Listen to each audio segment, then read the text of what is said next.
నమస్కారం. ఐటీ ప్రేక్షకులకు స్వాగతం. దీపత్వం బ్రహ్మరూపోసి జ్యోతిషాం ప్రభ్రవ్యయ సౌభాగ్యం దేహి పుత్రాంశ్చ సర్వాన్ కామాంశ్చ దేహి మే. సర్వకామ్యాలను తీర్చే లక్ష్మి శ్రీ దీపలక్ష్మీదేవి. దీపంలో సుబ్రహ్మణ్యేశ్వర స్వామి స్వయంగా కొలువు తీరి ఉంటారట. అందుకే ఆరోగ్య సమస్యలతో బాధపడేవారు కూడా దీపారాధన చేసి స్వామివారిని దీపంలోనే చూస్తారు అని కూడా పెద్దల మాట. అయితే ఈ మధ్యకాలంలో మనం తరచుగా వింటున్నది ఐశ్వర్య దీపమని, ఉప్పు దీపమని.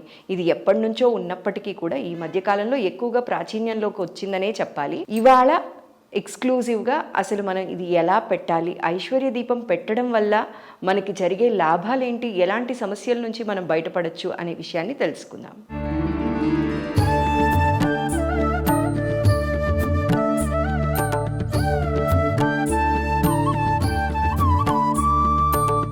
అయితే కొందరు ఇప్పటికీ కూడా చూపుడు వేలుతో పెడుతూ ఉంటారు. ఈ వేలుతో బొట్టు పెట్టకూడదట. పెడితే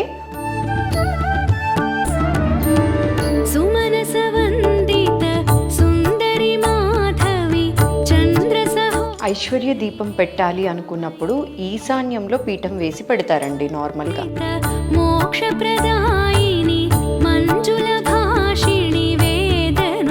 అయితే మనం ఈ ఉప్పు దీపం పెట్టడానికి ఫస్ట్ ఏం చేయాలి అంటే 3 ప్రమిదలు తీసుకోవాలండి.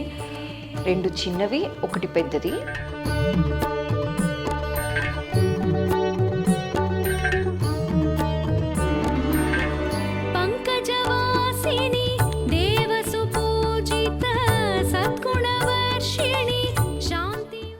అయితే మనం ఈ ఉప్పు దీపం పెట్టడానికి ఫస్ట్ ఏం చేయాలి అంటే 3 ప్రమిదలు తీసుకోవాలండి. 2 చిన్నవి, 1 పెద్దది. చిన్న ప్రమిదలు మీకు నచ్చినవి, మీకు ఇష్టమైన మోడల్స్ తీసుకోవచ్చు. దీంట్లో కూడా మళ్ళీ ఇలాంటివే పెట్టాలి, అలాంటివే పెట్టాలి, అట్లా ఏం రూల్స్ ఏం లేదండి. ఇక్కడ ఒక చిన్న టిప్ అండి. చాలామంది బొట్టు పెడుతున్నప్పుడు ఈ వేలుతో పెడతారు. అయితే కొందరు ఇప్పటికీ కూడా చూపుడు వేలుతో పెడుతూ ఉంటారు. ఈ వేలుతో బొట్టు పెట్టకూడదట. పెడితే ఉంగరపు వేలుతో లేదా మన బొటన వేలుతో, అంటే పక్కన వాళ్ళకి పెట్టేటప్పుడు బొటన వేలుతో పెట్టచ్చట.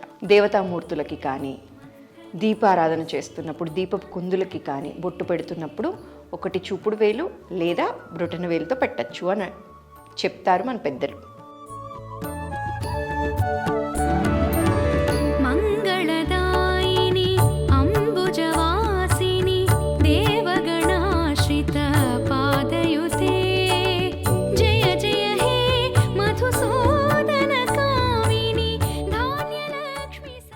ఐశ్వర్య దీపం పెట్టాలి అనుకున్నప్పుడు ఈశాన్యంలో పీఠం వేసి పెడతారండి నార్మల్గా.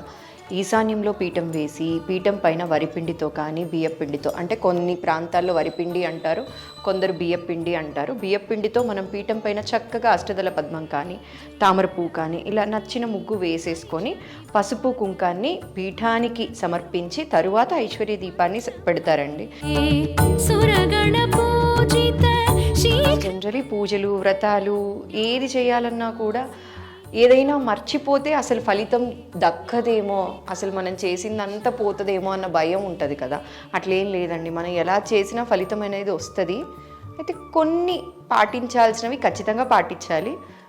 పాటించకుండా మర్చిపోయినవో లేకపోతే మన హడావిడి జీవితాల్లో మర్చిపోయిన వాటి కోసం భయపడి నేను చేసిన పూజ మొత్తం వృధానా అని భయపడుతూ ఉంటారు కదా. అలాంటి వాళ్ళ కోసం మాత్రమే ఇలా సింప్లిఫై చేస్తూ ఇలాంటివి మీ ముందుకు తీసుకొస్తున్నామండి.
ఐశ్వర్య దీపం పెట్టడం వల్ల వచ్చే లాభాలు ఏంటి అని చాలామందికి అనిపిస్తూ ఉంటుంది కదా.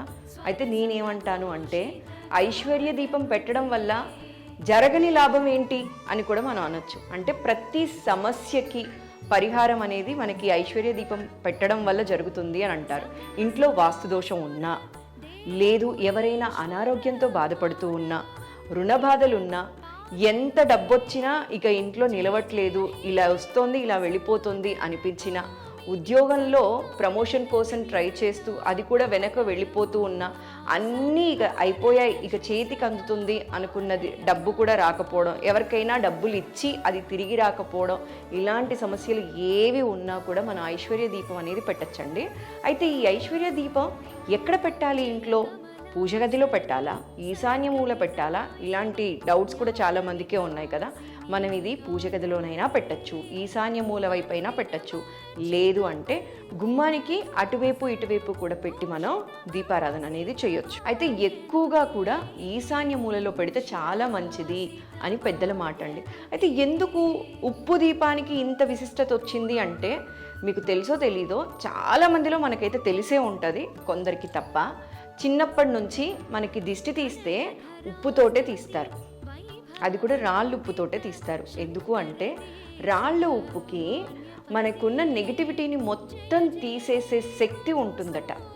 సో ఎప్పుడైనా మనకు కొంచెం ఒంట్లో బాగాలేకపోయినా, అనారోగ్యంగా అనిపించినా కూడా దిష్టి తాకిందేమో, ఒక్క నిమిషం ఆగు అని చెప్పి మన పెద్దవాళ్ళు ఇమ్మీడియట్గా దిష్టి తీసేస్తూ ఉంటారు కదా.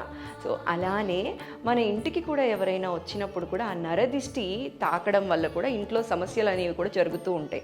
కావాలంటే మీరు ఎప్పుడైనా ఒకసారి రికలెక్ట్ చేసుకొని చూడండి కొన్ని ఇన్సిడెంట్స్. ఇంట్లో ఏదైనా ఒక సెలబ్రేషన్ జరిగిందనుకోండి, వితిన్ ఏ వీక్ మళ్ళీ ఏదో ఒక డౌన్ఫాల్ చూడడము, ఏదో ఒక చికాకుగా అనిపించడము, ఇంట్లో చిన్న చిన్న గొడవలు లాంటివి రావడము జరుగుతూ ఉంటాయి కదా. ఇవన్నీ కూడా నరదిష్టి ప్రభావం అనే అంటారు. అందుకనే ఈ నరదిష్టి ప్రభావం పోయి మహాలక్ష్మి అమ్మవారి కటాక్షం ఉండాలంటే కనుక ఉప్పు దీపం పెడితే చాలా మంచిది అనేది చెప్తారండి. అయితే ఈ ఉప్పు దీపం పెట్టే ప్రొసీజర్ ఏంటి? దీని మీద చాలా కన్ఫ్యూజన్స్ ఉన్నాయి కదా.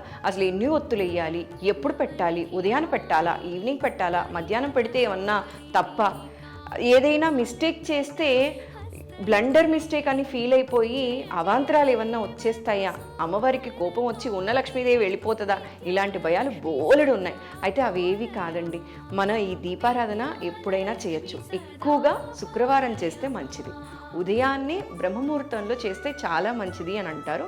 అయితే బ్రహ్మముహూర్తంలో ఈ దీపారాధన చేయటం కుదరని వాళ్ళు చక్కగా సాయం సంధ్య వేళ చేయొచ్చు. అయితే ఈ దీపారాధనలో ఏ నూనె వాడాలి, ఈ కన్ఫ్యూజన్ కూడా ఉంది కదా.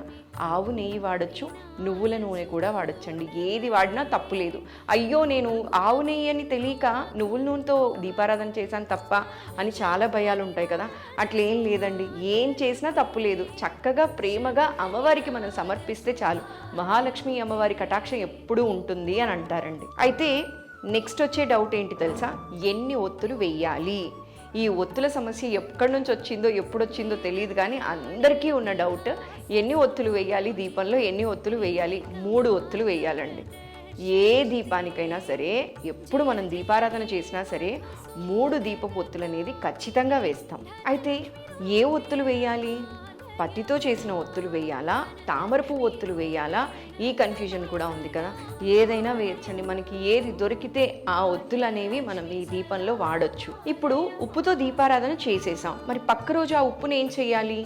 అదే ఉప్పుతో కంటిన్యూగా దీపారాధన చేస్తూ ఉండొచ్చా వచ్చే శుక్రవారం వరకు అన్న డౌట్ కూడా ఉంది కదా. ఏం లేదండి, మీరు అలాగే కంటిన్యూ చేయొచ్చు. అయితే ప్రమిద మాత్రం చక్కగా వాష్ చేసుకొని పైన ఏదైతే దీపారాధన చేసి ఉంటామో ఈ దీపారాధన చేసిన ప్రమిదని మాత్రం చక్కగా క్లీన్ చేసుకొని మళ్ళీ పసుపు కుంకుమ అన్నీ రాసుకొని 3 ఒత్తులు వేసి పెట్టాలి. చాలా వరకు తెలియకుండా ఏం మిస్టేక్ చేస్తూ ఉంటాము అంటే, పక్క రోజు ఓన్లీ ఒత్తి మాత్రమే చేంజ్ చేస్తాం, లేకపోతే ఒత్తి కూడా చేంజ్ చెయ్యరు చాలా వరకు, అలానే కంటిన్యూ చేస్తారు. అది తప్పు అనేది పెద్దలు చెప్తూ ఉంటారు. కాబట్టి కుదిరితే చక్కగా క్లీన్ చేసి వాష్ చేసుకొని మళ్ళీ పసుపు అది రాసి పెట్టండి. ఉప్పు వరకే వచ్చేసరికి మీకు ఎలా తెలుస్తుంది అంటే, ఇనిషియల్లీ ఉప్పు చాలా ఫ్రెష్గా ఉంటుంది కదా, మీరు ఒక 1 వీక్ అలానే వదిలేశారు అంటే ఇది చాలా గట్టిపడిపోతుంది. సో గట్టిపడిపోయిన తరువాత నెగిటివిటీ మొత్తం అబ్జర్వ్ చేసేసుకుంటుంది కాబట్టి ఇమ్మీడియట్గా మీరు ఉప్పు చేంజ్ చేయొచ్చు. కొందరికి చూడండి 1 వీక్ 10 డేస్ అయిపోయినా ఇలానే ఫ్రెష్గా అనిపిస్తుంది, ఇంకొందరికి పక్క రోజుకి చాలా గట్టిపడిపోతూ ఉంటుంది. అలాంటి వాళ్ళు మాత్రం ఇమ్మీడియట్గా ఈ ఉప్పుని చేంజ్ చేస్తే మంచిది అని అంటారండి. అంటే శుక్రవారం మనం ఉప్పుని మార్చం కాబట్టి శనివారం చేంజ్ చేసుకోవచ్చు. అయితే దీపారాధన తరువాత పంచోపచార పూజలు మనం అమ్మవారికి సమర్పించవచ్చండి. అంటే పంచోపచారాలకు వచ్చేసరికి ధూపం, దీపం, నైవేద్యం, కర్పూర నీరాజనం, నమస్కారం. ధూపం మనం ఎలాగూ చూపిస్తాం, దీపారాధన ఆల్రెడీ చేసాం. లేదు మీరు ఏకవత్తి దీపాన్ని కనుక వెలిగించుకుంటే ఏకవత్తి దీపాన్ని అమ్మవారికి చూపించి చక్కగా నమస్కారం చేసుకోవచ్చు. తరువాత నైవేద్యం ఏం పెట్టచ్చు, చిన్న బెల్లం ముక్క పెట్టచ్చు. కర్పూర హారతి, నమస్కారం.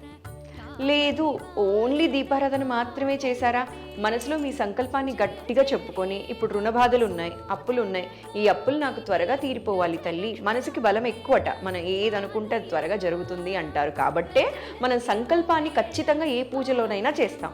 అలానే ఈ ఐశ్వర్య దీపారాధన చేసిన తరువాత కూడా మనం గట్టిగా మన సంకల్పాన్ని అమ్మవారితో చెప్పుకొని, అమ్మా నాకు ఈ కష్టం వచ్చింది, ఈ కష్టం నాకు త్వరగా తీరిపోవాలి తల్లి, నేను ఇన్ని వారాలు నిన్ను కొలుచుకుంటాను అని చెప్పి మనం అమ్మవారితో చెప్పుకోవచ్చు.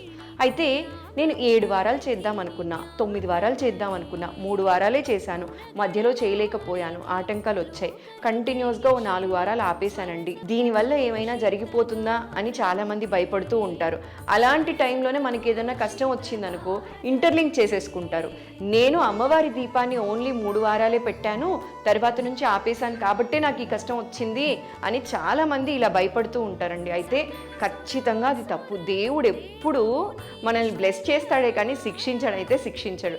కాకపోతే అది మనకి ఇంటర్నల్గా ఏదో గిల్టీ ఉండిపోతుంది. మోస్ట్లీ భయాలు పెడుతుంటారు చాలా వరకు కొంతమంది పెట్టిన భయాల వల్ల ఇలా భయపడిపోయి ఏది జరిగినా నేను ఈ పూజ స్టార్ట్ చేశాను, ఇది మధ్యలో ఆగిపోవడం వల్లే ఇలా జరిగిపోయిందేమో, నా జీవితం ఇలాగ అయిపోయిందేమో, ఈ కష్టం వచ్చేసిందేమో అని అనుకుంటాం. ఏ పూజ అయినా స్టార్ట్ చేసి మధ్యలో ఆపేసినంత మాత్రాన మనకి ఏ కష్టం రాదండి. అది మన కర్మానుసారం ఏదైనా కష్టం వస్తుందేమో తప్ప పూజ మధ్యలో ఆగడం వల్ల అయితే మాత్రం కాదు. ఇది ఖచ్చితంగా అపోహని చెప్పచ్చు. Too many cooks spoil the dish అని మనకి ఇంగ్లీష్లో ఒక ప్రావర్బ్ ఉంది. ఎక్కువ మంది వంటలు ఉంటే ఆ వంట చెడిపోతుందట. అట్లనే ఎక్కువ మంది సలహాలు వినడం వల్ల మనం చాలా కన్ఫ్యూజ్ అయిపోయి ఇలా చేయాలా, అలా చేయాలా, ఇలా చేయాలా, ఇన్ని భయాలు మనసులో వేసేసుకొని అసలు పూజ చెయ్యాలంటేనే భయంతో దూరంగా వెళ్ళిపోయే వాళ్ళు కొందరైతే లేదు చేయగలను అన్న ధైర్యంతో కూడా ముందుకెళ్తూ ఉన్నారు. అయితే అలాంటి కన్ఫ్యూజన్స్ ఏవీ లేకుండా మనకి ఉన్నంతలో మనం ఏవైనా మర్చిపోయినా, మనం ఏవైనా తప్పులు చేసినా అమ్మవారికి మనం సమర్పించాం కదా, చేశాం కదా పూజ, ఇలా అనుకొని మనస్ఫూర్తిగా అమ్మవారి ముందు దండం పెట్టి భిక్ష అడిగితే మనం ఏం కోరితే అది ఇచ్చేస్తారట అమ్మవారు.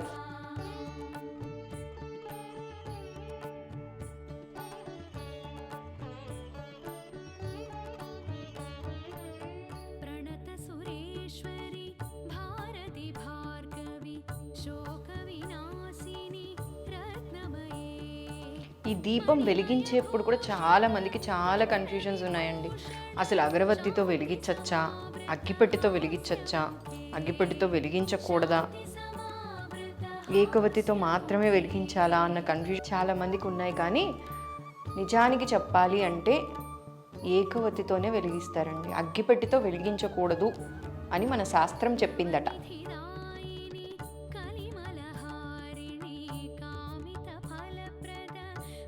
కానీ ఆప్షన్ లేనప్పుడు, తప్పదు అనుకున్నప్పుడు అగరబత్తితో కూడా వెలిగించవచ్చండి.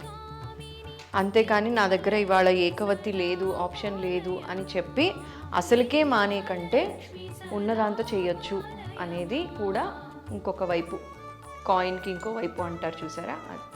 చూశారు కదండి మన ఉప్పు దీపాన్ని పెట్టే విధానాన్ని. ఆరోగ్య సమస్యలతో బాధపడుతున్న వాళ్ళు కానీ, వాస్తు దోషం ఉన్నవాళ్ళు కానీ, అలా కాకుండా అప్పుల సమస్యలతో బాధపడుతున్న వాళ్ళు, అనారోగ్య సమస్యలతో బాధపడుతున్న వాళ్ళందరూ కూడా ప్రతి శుక్రవారం ఈ దీపాన్ని వెలిగించి అమ్మవారి దయతో వారి సమస్యల నుంచి బయటపడాలని మనస్ఫూర్తిగా కోరుకుంటూ నమస్కారం.